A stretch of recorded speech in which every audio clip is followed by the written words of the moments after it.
Listen to part of a talk on history. The professor is discussing spices. The last time we met, we talked about the spice trade. We learned that Rome imported spices via land routes from India, and that the spice trade became particularly influential in medieval Europe during the Age of Discovery, from the 15th to the 17th centuries, a period when Europeans were exploring the world. Empires were built, expeditions were launched, and people lost their lives in pursuit of spices. I mean, we use spices every day when we cook and eat. What meaning did these seasonings hold for the Europeans back then? Well, European explorers were looking for trading partners and goods to trade, and the commodities that were in great demand at the time were spices and precious metals. Ships were laden with gold and silver and thousands of pounds of ginger, cinnamon, cloves, mace, nutmeg, and pepper. Pepper was a luxury item. Only the rich could afford it. And just how costly was this seasoning? Well, when the Visigoths besieged Rome, the invaders asked for a ransom to free the city and demanded that Rome give them either 5,000 pounds of gold or 3,000 pounds of pepper. As you can see, it was a precious commodity indeed, more precious than gold even. This is why traders wanted to dominate the market for spices. It meant becoming rich overnight. I'm sure we all want our food to be flavorful. That's basically what the Europeans wanted too. And, well, they fell in love with the exotic flavors that came from the spice islands of Indonesia. So they began seasoning a lot of their food with these spices. Interestingly, they never thought to grow their own spice plants because, they believed the plants would not grow outside of their native habitat. Now, one thing I'd like to point out. There's a misconception that the Europeans covered up the smell of spoiled meat with spices. Actually, the Europeans used spices to mask the smell of meat, but not spoiled meat. As I said earlier, spices were a precious luxury, so Europeans wouldn't have wanted to waste them unnecessarily, right? I mean, it was much cheaper to buy fresh meat than to blanket bad meat in black pepper. Aside from taste and the profitability of buying and selling spices, Europeans were fascinated with the stories they heard about the Orient. They had heard that spices came from paradise, a place with mountains of gold and free-flowing streams of spices. You know, traders deliberately told tall tales to make the places from which these spices came seem more mysterious. Some traders discouraged competition by spreading lies about winged animals that protected the ancient cassia trees from which cinnamon was harvested. You know, an interesting thing is that this spice trade that Europeans were so interested in actually led to the discovery of the New World, sort of by accident. For centuries, spices reached Europe via the Silk Road, which passed through Constantinople. But when the Ottoman Empire captured the city, the spice trade really suffered. This made European explorers eager to find new trade routes by ocean. And one of these explorers was Christopher Columbus. Maybe you've heard of him? Well, he ended up discovering America instead. But eventually other explorers were able to reach Asia by sailing south around Africa. And this made spices and the places they came from lose a lot of their mystery. Now get ready to answer the questions. You may use your notes to help you answer. 6. What is the main topic of the lecture?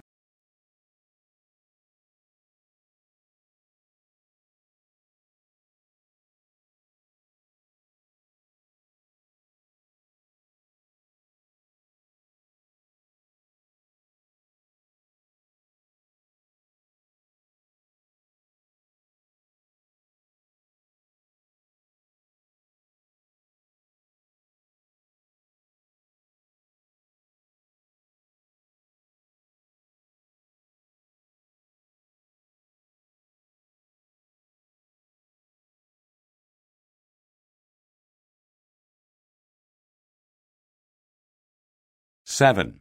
What does the professor imply about spices?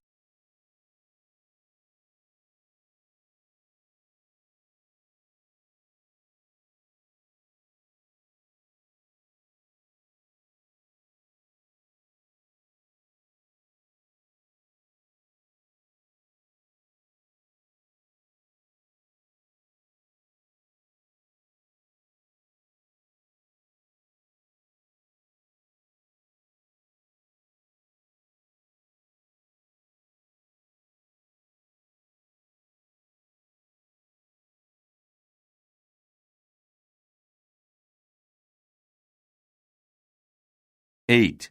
According to the professor, why didn't Europeans grow spices?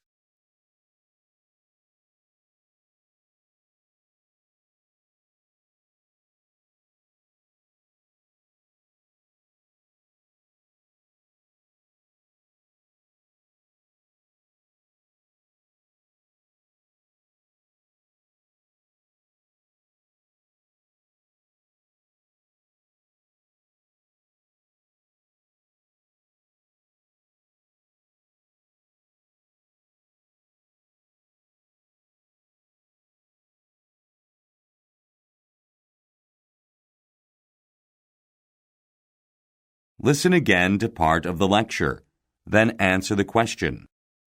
As I said earlier, spices were a precious luxury, so Europeans wouldn't have wanted to waste them unnecessarily, right? I mean, it was much cheaper to buy fresh meat than to blanket bad meat in black pepper. 9. Why does the professor say this? I mean, it was much cheaper to buy fresh meat than to blanket bad meat in black pepper.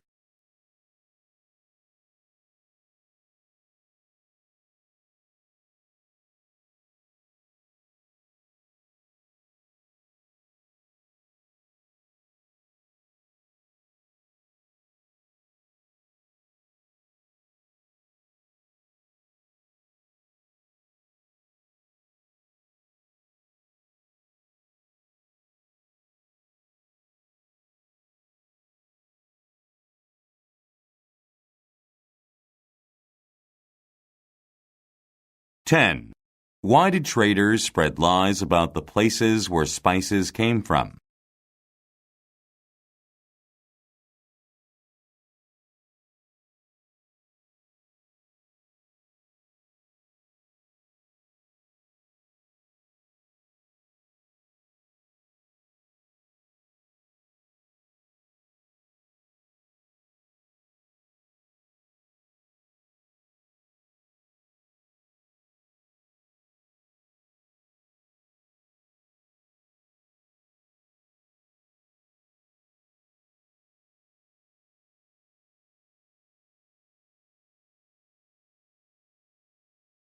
(11) How did spices eventually lose their mystery in Europe?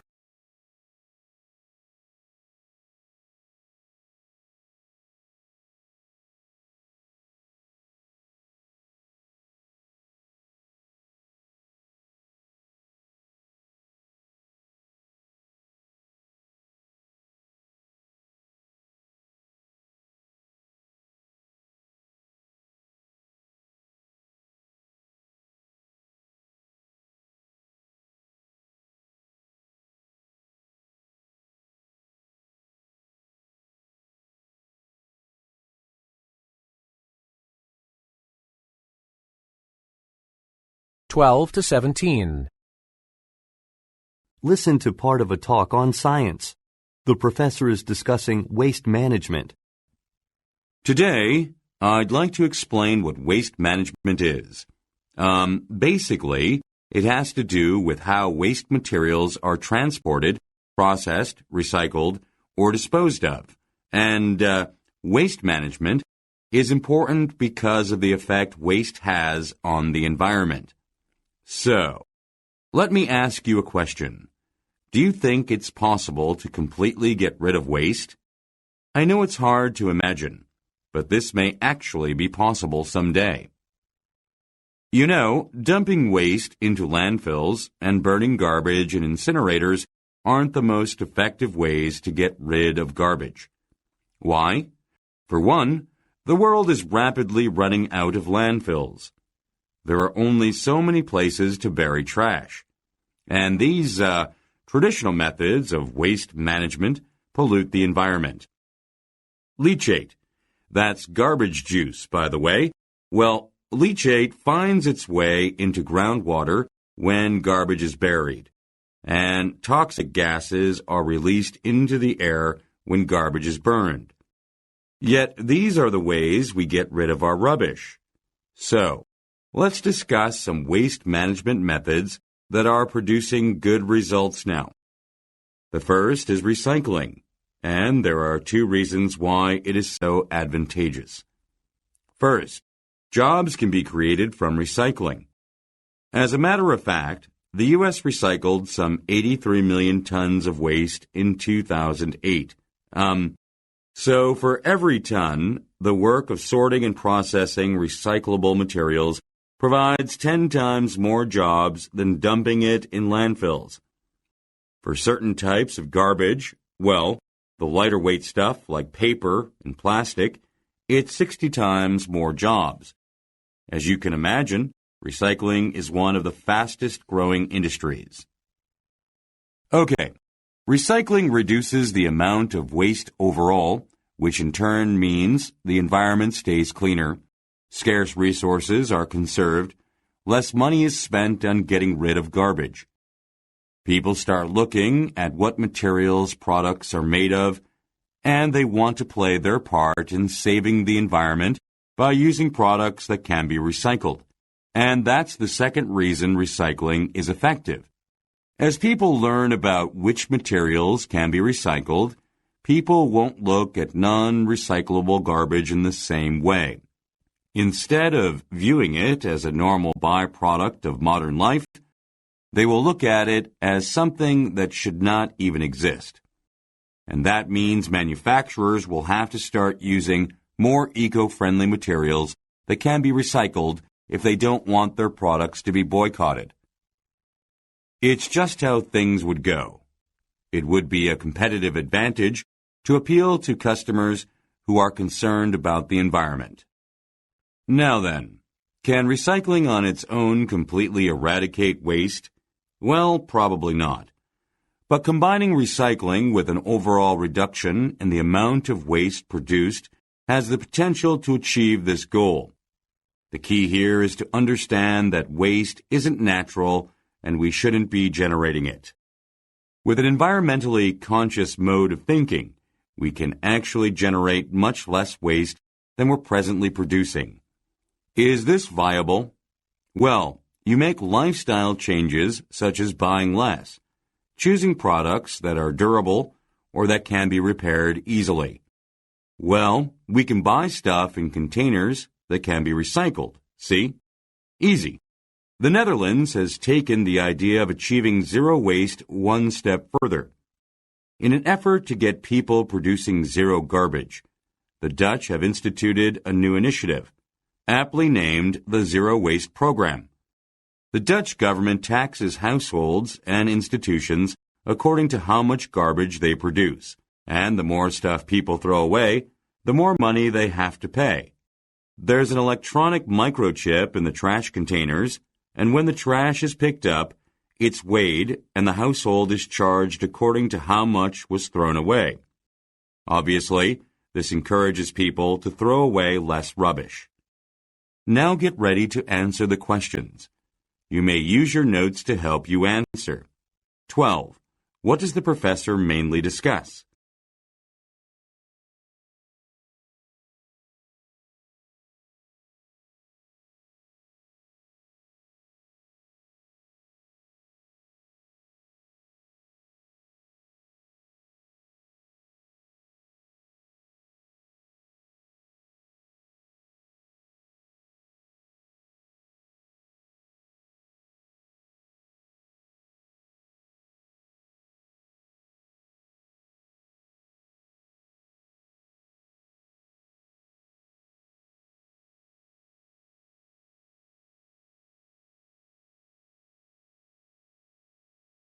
(13) According to the professor, What are 2 reasons landfills are not very effective in eliminating garbage?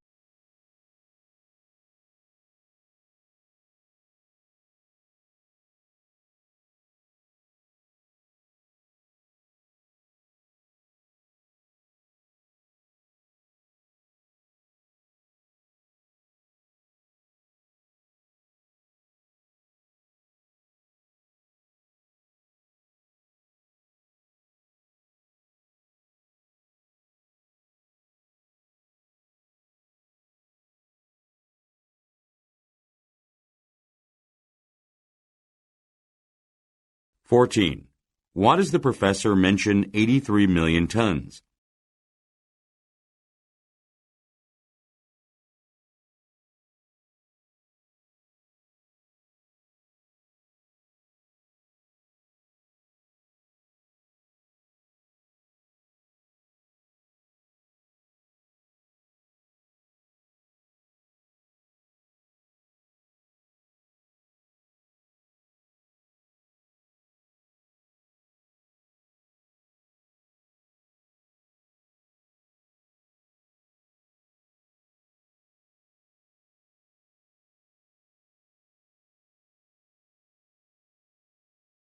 Listen again to part of the lecture, then answer the question. And that means manufacturers will have to start using more eco-friendly materials that can be recycled if they don't want their products to be boycotted. It's just how things would go. It would be a competitive advantage to appeal to customers who are concerned about the environment. 15. What does the professor imply when he says this? It's just how things would go.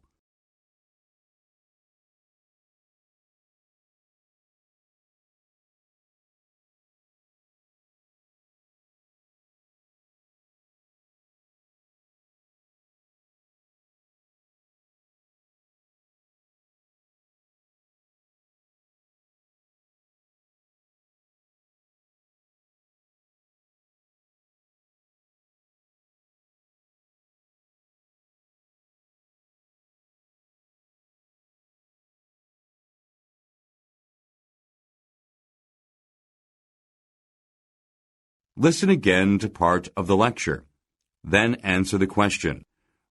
The key here is to understand that waste isn't natural and we shouldn't be generating it. With an environmentally conscious mode of thinking, we can actually generate much less waste than we're presently producing. Is this viable? Well, you make lifestyle changes such as buying less, choosing products that are durable or that can be repaired easily. Well, we can buy stuff in containers that can be recycled. See? Easy. 16. Why does the professor say this? Is this viable?